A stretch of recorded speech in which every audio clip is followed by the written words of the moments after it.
अगर आज हमारे बच्चे से कुछ गलती हो जाती है तो अक्सर पेरेंट्स कैसे रिएक्ट करते हैं। अक्सर पेरेंट्स उसे डांटने लगते हैं, तुम हमेशा ऐसे करते हो, तुमसे ये गलती हो कैसे गई, तुम केयरलेस हो, तुम ध्यान से काम नहीं करते। क्या ये तरीका ठीक है? या एक ये भी तरीका है आप उन्हें अगली बारी के लिए इम्प्रूवमेंट करें।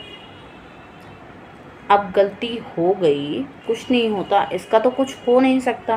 वो गलती जो हो गई वो अब सुधर नहीं सकती, जबकि वो हम भी जानते हैं, वो भी जानता है, वो गलती दोबारा से ठीक नहीं हो सकती। लेकिन अब हम उसे अगली बारी के लिए कैसे प्रिपेयर करें कि अगली बारी उससे कोई गलती ना हो। हमें उस सिचुएशन के बारे में सोचना है, उस इम्प्रूवमेंट के बारे में सोचना है कि अगली बारी के लिए उसमें कैसे इम्प्रूवमेंट किया जाए।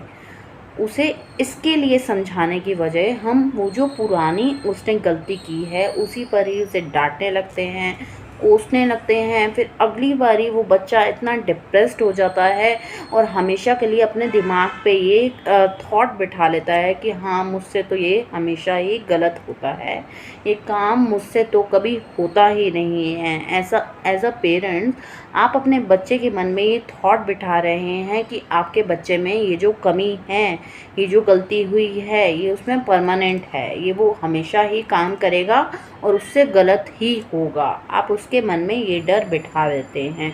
आपको ऐसे नहीं करना, कोई डर बच्चे के मन में नहीं बिठाना। उसे कहना है कुछ नहीं होता, गलती सबसे होती है, लेकिन उस गलती से हमें सीखना चाहिए।